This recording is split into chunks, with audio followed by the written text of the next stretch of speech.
আল্লাহ বলেন, আমার বন্দিগি ছাড়া, আমার বাঁধন ছিঁড়ে নিজের মন মতো যে চলে, খোদার কসম বন্ধু, আল্লাহ তাআলা কোরআনে বলছে এটা আর কিছু নয়, আর কিছু নয়, শুধুই জানোয়ার, শুধুই জানোয়ার, শুধুই জানোয়ার। তো খালাস, আইডেন্টিফাই হয়ে গেল, পরিচয় হয়ে গেল কি না? পরিচয় সংকটে ভোগার কিছু নাই, পরিচয় সংকটে বুঝার কিছু নেই, পরিচয় মিলে গেছে। আল্লাহ তাআলা বলছেন, ইনহুম ইল্লা কাল আনআম, মনের ইচ্ছা মতো যে চলে, আল্লাহ রসুলের বাঁধন থেকে যে নিজেকে ছিঁড়ে ফেলে, আল্লাহ তাআলা কোরআনে বলছে সে আর কিছু নয়, শুধুই জানোয়ার। ইনহুম ইল্লা কাল আনআম বাল হুম আদাল্লু সাবিলা। এটা কিন্তু আরো সাংঘাতিক অর্থ। আল্লাহ বলেন যদি দেখো কেউ মাইন্ড করে জানোয়ার কওয়াতে, তাইলে আবার বলিও যে সরি, না না আপনি আরে জানোয়ার না, বরং আপনি তার চাইতে নিকৃষ্ট। তারে আট্টু নামাই দিও, তারে ছাগলও বলিও না, তারে কুকুর বিড়ালও বইল না, সে মাইন্ড করছে। আল্লাহ বলেন না নাফরমান, তুই মাইন্ড করো নাই, জানোয়ার মাইন্ড করেছে। জন্তু জানোয়ার ডাক দিয়ে বলছে, আল্লাহ এত বড় নাফরমানকে আমার সাথে তুলনা দিলেন কেন? আমি আপনার কোনটা নাফরমানি করেছি? বলে এজন্য তখন আল্লাহ বলেন না না বালহুম আবাল, না ঠিকই বলছিস, এটা জানোয়ারও না, বরং এটা তার চাইতেও নিকৃষ্ট। ওরে আরো নামায় দে, ওরে আরো নামায় দে। এবার ভাল লাগেনি স্যার, এবার তো পরিচয়ই নাই, এবার তো কোনো সংজ্ঞাতেই পড়লো না। আস্তাগফিরুল্লাহ আমার বাপ। এজন্য বুঝতে শিখেন নওজোয়ান ছেলেরা, ভাইয়া এটা বুঝা দরকার। তুমি স্কুলেই পড়ো, কোনো আপত্তি নেই আমার, পড়ো মিয়া, ইউনিভার্সিটি পড়ো, পড়ো দোস্ত। পড়তে পড়তে আটলান্টিক মহাসাগরে যত পানি, আমি দোয়া করি তোমার পড়া যেন এত বেশি হয়। তুমি পড়তে পড়তে হিমালয়ের উপরে উঠে যাও, তোমার জ্ঞান যেন হয় হিমালয়ের চাইতে বেশি, কোনো আপত্তি নাই। কিন্তু আগে তো মানুষ হও, আগে তো আত্মপরিচয় দেখাও, আগে তো নিজেকে চিনা তো দরকার। আমারে বানাইলেন কে? আমি আসলাম কোত্থেকে? কেন আসলাম? কিভাবে আসলাম? কি করছি? কি করা উচিত? এতটুকু অনুভূতি যদি বিবেকে না জাগে, আমার মনে যদি না হয়, তো আমি কি পড়ালেখা শিখলাম আর কি শিক্ষিত হলাম? কি পড়ালেখা, কি অর্জন হলো বলেন? আহা, অসংখ্য মুসলমানের সন্তান জানেই না পরিচয়। তারে যে আল্লাহ বানাইছে এ কথাই তার মনে নেই, আল্লাহর সাথে যে তার কোনো সম্পর্ক থাকা উচিত এটাই তার মনে নেই। কত বছর হয় ফজরের নামাজ পড়ে না, সে জানেও না। ফজরের ওয়াক্ত হয় কখন, হায় নাফরমান বলতেও তো পারবে না। ফজরের আজান হয় কয়টায়, সে তো জানে না। খোদার 365 দিন, এক বছর টানা কোনো দিন ফজরের নামাজ পড়ে না। আহা, মুসলমানের সন্তান এমন হয় কেমন? এর মুসলমানের বাচ্চা বলে কিভাবে? তার বাবা কোথায়, তার মা কোথায়, তার সংসার কোথায়, সে কোন ঘরে বড় হচ্ছে, কি খাইতেছে, কেন তারে বাবা বড় করছে? এত বড় নাফরমানকে। এ তো সভ্যতার, ভদ্রতার কোনো আইটেমেই পড়ে না। রাসূলুল্লাহ সাল্লাল্লাহু আলাইহি ওয়াসাল্লাম স্পষ্ট বলছেন, নবীজি সাল্লাল্লাহু আলাইহি সাল্লামকে সবাই বিশ্ব মানবতার মুক্তিদূত, বিশ্ব নবী, শ্রেষ্ঠ নবী, এগুলো জেনারেল ফোলাফাইনো এমনিই কয়। নবীজির কোনো কেউ ছোট করে কয় না, কথা বোঝেন নাই।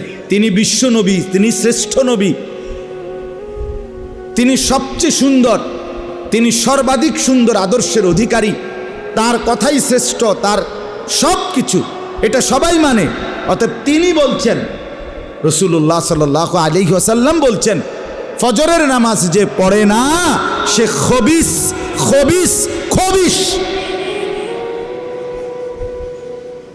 ইল্লা আসবাহা খাবিসান নাফস। নবী সাল্লাল্লাহু আলাইহি সাল্লাম বলেন এটা খবিস, খবিস বেটা তুই। আর খবিস কোথায় থাকে? নবী সাল্লাল্লাহু আলাইহি সাল্লাম বলছে টয়লেটে থাকে, পায়খানায়। প্রমাণ কি? নবীজি সাল্লাল্লাহু আলাইহি সাল্লাম টয়লেটে ঢুকতে খবিস থেকে পানাহ চাইতেন। আল্লাহুম্মা ইন্নী আউযু বিকা মিনাল খুবুসি ওয়াল খাবাইস।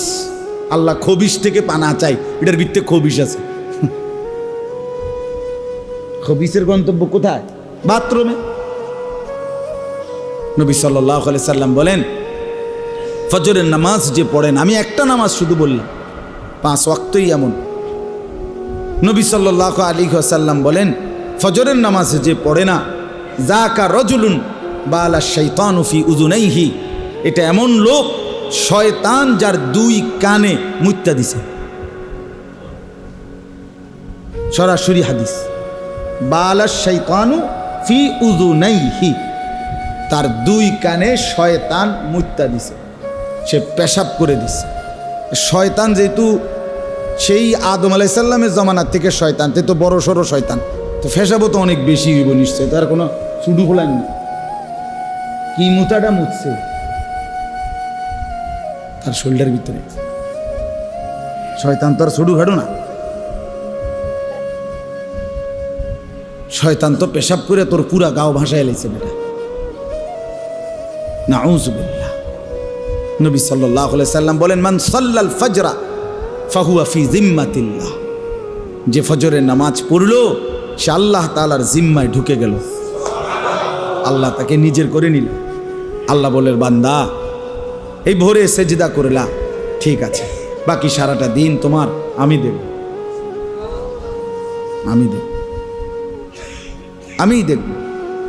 ইন্না কুরআনাল ফজরি কানা মাশহুদা, রব্বুল আলামিন বলে নিশ্চয়ই ফজরের নামাজ আমার সমস্ত ইমানদার বান্দা এবং আমার কোটি কোটি ফেরেশতাদের একত্রিত হওয়ার সময়। আল্লাহর নবী সাল্লাল্লাহু আলাইহি ওয়াসাল্লাম বলেন সারা রাত এই জমিনে যত ফেরেশতা পাহারাদারি করে তারা সকলেই ফজরের নামাজের ওয়াক্তে আসমানে ফিরে যায়। আবার সারা দিন সন্ধ্যা পর্যন্ত যারা জমিনে পাহারাদারি করবে ওই ফেরেশতারা ফজরের নামাজের ওয়াক্তে নেমে আসে। আল্লাহর নবী বলেন রাত্রিবেলার কোটি কোটি ফেরেশতা ফজরের নামাজের জামাতে অংশগ্রহণ করে এরপরে আসমানে উঠে, আর দিনের কোটি কোটি ফেরেশতা ফজরের নামাজের জামাতে শরীক হয়ে শুরু করে। তাজতামিউ মালাইকাতুল লাইলি ওয়া মালাইকাতুন নাহারি ফিল ফজর। এই জন্য আল্লাহ বলছে কানা মাশহুদা, ফজরের নামাজ হলো অ্যাসেম্বলির সময়। কিসের সময়? যেই প্রতিষ্ঠানে অ্যাসেম্বলি হয় ওই অ্যাসেম্বলির টাইমে শিক্ষক, কর্মচারী, ছাত্র সব নির্দিষ্ট জায়গায় দাঁড়াইতে হয়। খোলা এইটুকু মাঠের মধ্যে এটা অ্যাসেম্বলির টাইম, এনে সবাই থাকতে হয়। এরপরে অ্যাসেম্বলি হয়ে সারলে এরপরে যারদের রুমে ঢোকে, এটাই নিয়ম। তো আল্লাহ তাআলা বলছে ফজরের নামাজ আমার ইমানদার বান্দারাও থাকে, রাতের ফেরেশতারাও থাকে, দিনের ফেরেশতারাও থাকে, এরপর যার ডিউটিতে চলে যায়। এই জন্য একটা উদাহরণ বললাম বাপ, অনেক নওজোয়ান ছেলে বিশেষ করে ফজরের নামাজ না পড়ার এই ব্যাধি আমাদের মধ্যে বেশি কিনা বলেন না? কোরআনুল কারীমের মধ্যে আছে কওমে লূত আলাইহিস সালামের জাতিকে আল্লাহ মাটির নিচের মাটি উপরে তুলে উপরের মাটি নিচের দিকে ফেলে আল্লাহ তাআলা ধ্বংস করে দিয়েছেন, আপনি উল্টাইয়া দিয়েছেন। কওমে হুদ তাদেরকে আল্লাহ তাআলা একটানা 7 দিন মানে 7 রাত 8 দিন এই মোট 7 লায়ালিন ওয়া 8